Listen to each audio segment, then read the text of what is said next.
जय हिंद साथियों, मैं आदेश आपका राही आदि क्लासेस में स्वागत करता हूं। हम सभी पढ़ रहे थे रस। रस में हमने सबसे पहले पढ़ा श्रृंगार रस। श्रृंगार रस के दो भेद थे, संयोग श्रृंगार रस और वियोग श्रृंगार रस। उसके बाद हमने पढ़ा करुण रस। करुण रस और फिर पढ़ा मैंने हास्य रस। आज पढ़ेंगे रौद्र रस। कौन सा? रौद्र रस पढ़ेंगे।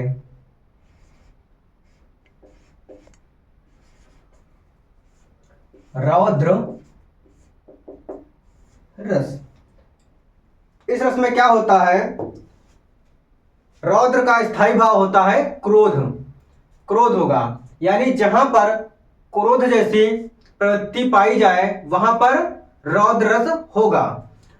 इसकी परिभाषा क्या होगी कि क्रोध नामक स्थायी भाव, अनुभाव, विभाव और संचारी भाव के संयोग से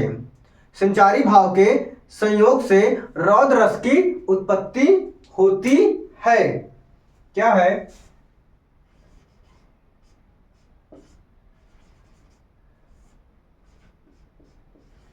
क्रोध नामक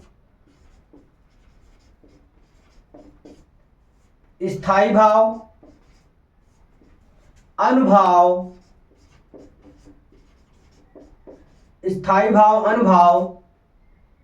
विभाव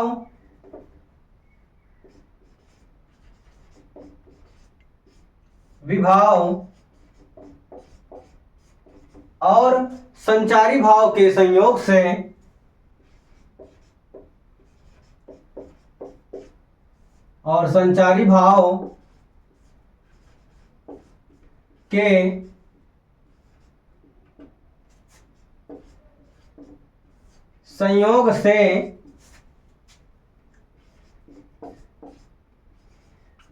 रौद्र रस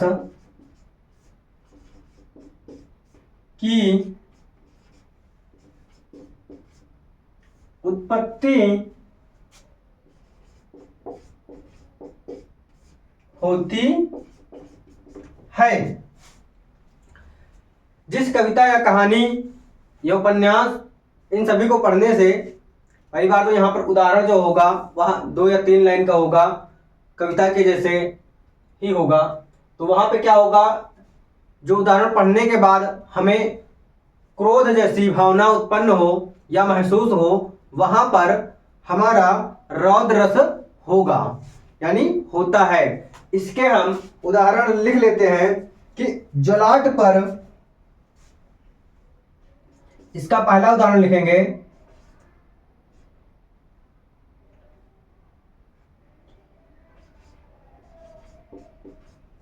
जलाट पर। जलाट मतलब मस्तक पर, यानी अदम्य तेज, जलाट पर अदम्य तेज वर्तमान था।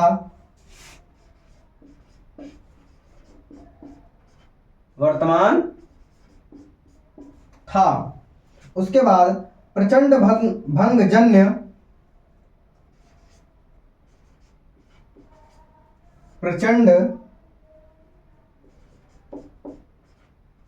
प्रचंडमान भंग जन्य क्रोध वर्तमान था। उसके बाद ज्वलंत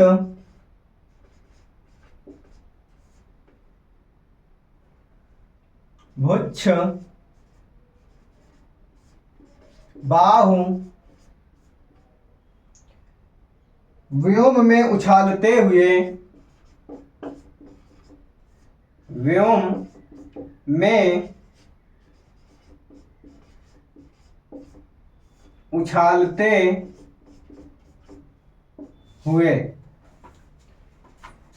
क्या है? इसको पढ़ने पर लग रहा है ज्वलंत पर अदम्य तेज वर्तमान था, यानी मस्तक पर अदम्य यानी बहुत सारा तेज वर्तमान था क्रोध के कारण। क्या है, प्रचंड मान भंग जन्य क्रोध में वर्तमान था। यानी जो मस्तक पर, जैसे बहुत आदमी गुस्सा हो जाता है तो मस्तक पर पसीने जैसे आ जाता है, तो तेज वर्तमान था, देख कर लग रहा था प्रचंड मान भंग जन्य क्रोध वर्तमान था। और क्या है, ज्वलंत भुज बाहु व्योम में उछालते हुए।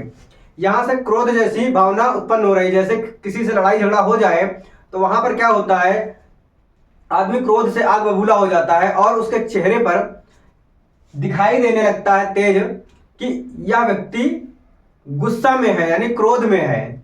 और क्या कह रहा है कि ज्वलंत भुज बाहु में उछालते हो, यानी बहुत लड़ाई झगड़ा होता है तो कोई बोलता है आ जाओ, मतलब हाथ पैर उछालने लगता है गुस्से में और बोलने लगता है कि आओ देख लेंगे। इस तरीके का उदाहरण में हमें बताया जा रहा है, इसलिए यहाँ पर रौद्र रस है। यानी किसी कविता को पढ़ने के बाद या उदाहरण को पढ़ने के बाद हमें लगे कि बहुत क्रोध जैसा लग रहा हो, तो वहां पर रौद्र रस होता है। इसके बाद हम अब अगला उदाहरण देखते हैं। इसी का दूसरा उदाहरण क्या है, श्री कृष्ण के सुनि वचन। श्री कृष्ण के सुन वचन अर्जुन क्रोध से जलने लगे। अर्जुन क्रोध से जलने लगे। उसके बाद सब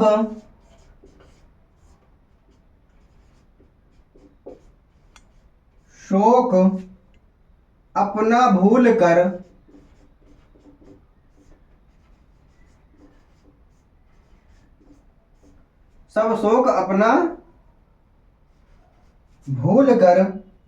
करतल युगल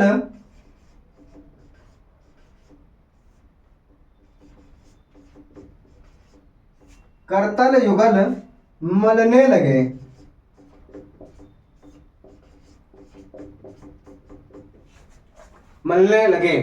क्या है कि श्री कृष्ण के सुनि वचन अर्जुन क्रोध से जलने लगे। यानी जब श्री कृष्ण और अर्जुन में संवाद होता है तो वहां पर अर्जुन जो है पहले वो उनको क्रोध नहीं आता है, लेकिन क्या होता है बाद में श्री कृष्ण के बताने या समझाने के बाद उन्हें बहुत क्रोध आने लगता है, तो वो अपना शोक अपना भूल कर, सब कुछ जो होता है भूल कर करतल युगल मलने लगे। यानी आदमी बहुत गुस्सा में होता है और उस टाइम अगर कुछ ना कर पाए तो क्या होता है, वो अपने हाथों को मलने लगता है, गुस्से में कुछ करने लगता है। तो वही चीज यहाँ पर बताई गई है कि क्रोध जैसा भाव उत्पन्न हो रहा है। यहाँ पर भी बताया जा रहा है कि श्री कृष्ण के सुनि वचन अर्जुन क्रोध से जलने लगे। और क्या हुआ, सब शोक अपना भूल कर, यानी अपने जो शोक थे, उनके दुख थे, उन सभी को भूल जाते हैं और क्रोध में इतने हो जाते हैं कि क्या होता है, युगल अपने मलने लगे, अपने हाथों को मलने लगते हैं। इसके बाद हम अब पढ़ेंगे वीर रस। ये हमारा रौद्र रस हो गया। हम दो उदाहरण दे रहे हैं, बता रहे हैं आपको। आप जिस भी कविता या उदाहरण जो भी पढ़ेंगे ऑप्शन में होगा, उस कविता को या पोयम को, कुछ भी उदाहरण को पढ़ने के बाद आपको क्रोध जैसी अनुभूति हो, लगे कि यहां पर क्रोध है, तो वहां पर रौद्र रस होगा।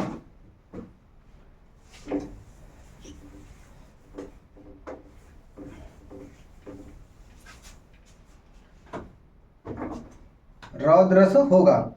इसके बाद हम पढ़ेंगे वीर रस। वीर रस का स्थायी भाव क्या होता है, उत्साह होता है। यानी जिस उदाहरण को पढ़ने से उत्साह जैसी भावना उत्पन्न हो तो वहां पर वीर रस होगा। इसके बाद हम पांचवा पढ़ेंगे, कौन सा, वीर रस। इसका जो स्थायी भाव होता है वह होता है उत्साह। तो उत्साह नामक स्थायी भाव, विभाव, अनुभाव और संचारी भाव के संयोग से वीर रस की उत्पत्ति होती है। परिभाषा है उत्साह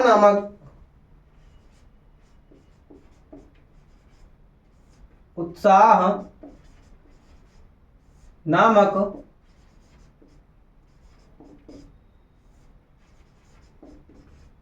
स्थायी भाव, विभाव, अनुभाव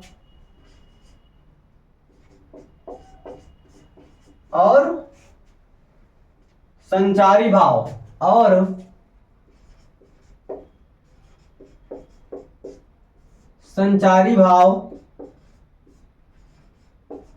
के संयोग से वीर रस की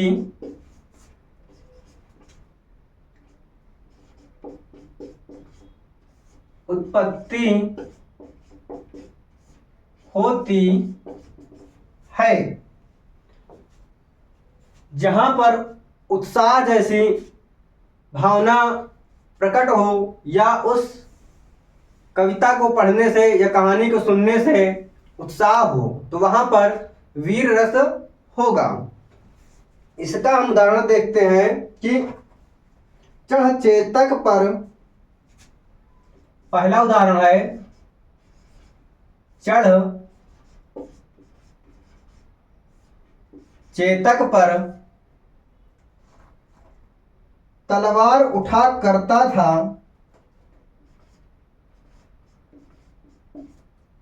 तलवार उठा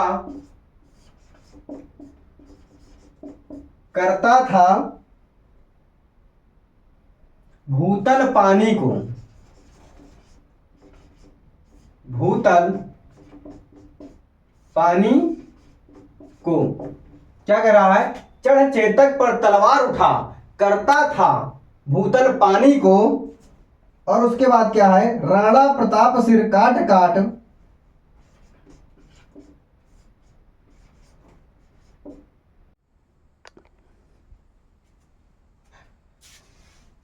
साथियों बनाते बनाते मोबाइल बंद हो गया था, तो अब हम इसके आगे देखते हैं कि चढ़ चेतक पर तलवार उठा राणा करता था भूतल पानी को, राणा प्रताप सिर काट काट करता था सफल जवानी को।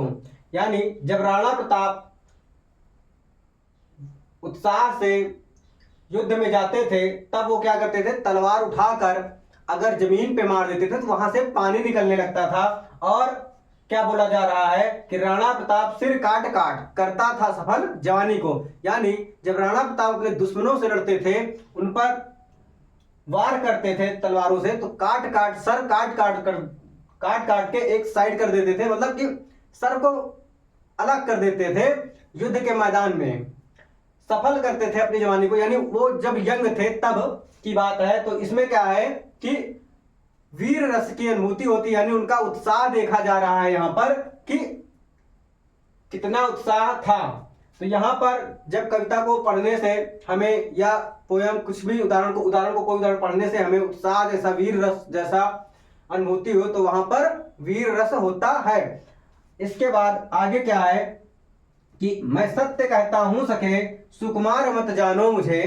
यानी ये बात उस समय की है जब युद्ध कौरवों और पांडवों में हो रहा होता है और चक्रव्यूह की रचना हो जाती है। तो अभिमन्यु कहते हैं क्या कि सत्य कहता हूं सखे सुकुमार मत जानो मुझे, यानी उन्हें छोटा देखकर छोटा ना समझा जाए, उनमें वीरता बहुत अधिक है।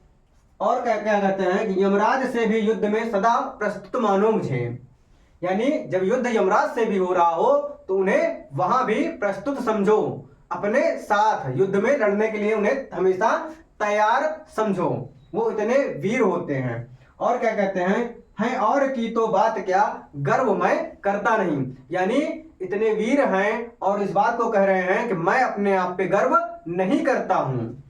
और मामा तथा निजिताप से समर में डरता नहीं, चाहे वो मामा हो या कोई भी हो, वो समर में यानी संसार में किसी से युद्ध करने से डरते नहीं हैं।